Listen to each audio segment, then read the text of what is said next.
Hey all, this is Hema Makeover Artistry, episode number 10 of Styling with Hema. So இந்த video எதை பற்றி போகுதுன்னா ஒரு ஹேர் கேர் வீடியோ. ஸோ நம்ம Alps ஒரு ரோஸ்மேரி ஹேர் சீரம் கேள்விப்பட்டிருப்போம். ஸோ அது ஸ்ப்ரே டைப்பில் இருக்கும். So easy to carry. But நம்ம எப்படி வீட்லேயே ஈஸியாக நம்ம ரோஸ்மேரி ஸ்ப்ரே ரெடி பண்ணலாம், அதுவுமே அதே டெக்ஸ்சரில் தான் இருக்கும், அதே எஃபெக்டை தான் தரும். பட் இது ரொம்ப பட்ஜெட் ஃப்ரெண்ட்லியாகவே இருக்கும் உங்களுக்கு. நான் இந்த ஆர்கானிக்ஸோட ரோஸ்மேரி யூஸ் பண்ணிட்டுருக்கோம். ஸோ இதோட லிங்க் வேணா என் கமெண்ட்டில் போனாங்கன்னா அவங்க ஷேர் பண்ணுறேன். இதுவுமே ரொம்ப பட்ஜெட் ஃப்ரெண்ட்லி தான். ஸோ நான் 2 பாட்டில்ஸ் வாங்கினா 1 பாட்டில் ஃபுல்லாக காலியாச்சு. செகண்ட் பாட்டில் நான் யூஸ் பண்ணிகிட்ருக்கேன். ஸோ இது நல்ல ரிசல்ட் தருது. என்னோடய ஹேருமே நல்லா க்ரோத் ஆகிருக்கு. ஸோ பேபி ஹேர் நிறைய வளர்ந்துருக்கு. எனக்கு அந்த ரூட்லையுமே நிறைய ஹேர் வளர்ந்துருக்கு. எனக்கு ரொம்ப நல்ல ரிசல்ட் தருது. ஸோ நான் பாஸ்ட் 1 இயர்ஸாகவே இதை யூஸ் பண்ணிகிட்ருக்கேன். நல்ல ரிசல்ட் தருது.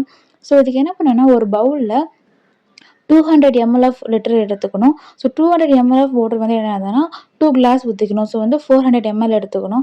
400 ml என்ன பண்ணணும்னா, நம்ம 3 டேபிள் ஸ்பூன் ஆஃப் ரோஸ்மெரி எடுத்துக்கணும். ஸோ ரோஸ்மெரி ட்ரை லீவ்ஸ் தான் எடுத்துக்கணும். ஸோ 3 ரோஸ்மெரி ட்ரை லீவ்ஸ் எடுத்துக்கிறாச்சு ஸ்பூனில். ஸோ அது கூடவே 2 டேபிள் ஸ்பூன் ஆஃப் வெந்தயம் எடுத்துக்கிறேன். ஃபெனிக்ரிக் சீட்ஸ் எடுத்துக்கிறேன். ஸோ ஃபெனிக்ரிக்குமே ஒரு நல்ல ஹேர் ஷைனிங்னஸ் தரும் அண்ட் ஹேர் க்ரோத் ஆகிறதுக்கு ரொம்ப யூஸ்ஃபுல்லாக இருக்கும். ஸோ இதுக்கப்புறம் என்ன பண்ணேன்னா, நான் ஒரு ரேண்டமாக ஒரு 10 லீவ்ஸ் ஆஃப் கருவேப்பிலை எடுத்துக்கிறேன். ஸோ கறி லீவ்ஸ் எடுத்துக்கிறேன். அதான் கருவேப்பிலை நம்ம வெறுமனே கூட சாப்பிட்லாம். அது இந்த ரோஸ்மேரி கூட ஆட் பண்ணும்போது அதோட டெக்ஸ்சரும் சரி, நம்ம ஹேர் நல்லா ஷைனிங்னஸாக இருக்கும் அண்ட் ஹேர் க்ரோத்துக்குமே ரொம்ப யூஸ்ஃபுல்லாக இருக்கும்.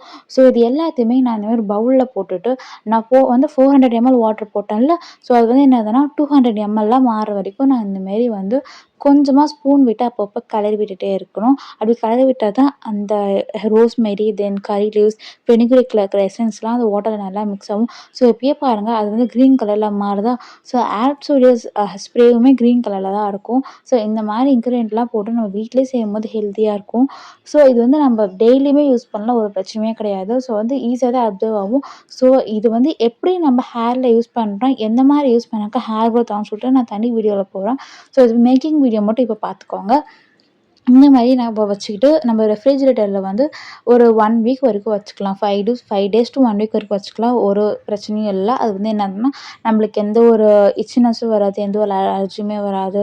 சிலவங்க என்ன சொல்லுவாங்கன்னா, ஃப்ரிட்ஜில் வச்சு யூஸ் பண்ணாக்க கெட்டு போகுதுன்னு கேட்பாங்க. ஸோ இது 1 வீக் வரைக்கும் வச்சுக்கலாம். அதுக்கு மேலே வச்சுருக்க முடியாது. ஸோ அதனால தான் என்ன பண்ணுறேன்னா, 400 mlன்றது இந்த மாதிரி ஸ்ப்ரே பாட்டிலில் போட்டு வச்சாக்கா 200 ml மாறும்.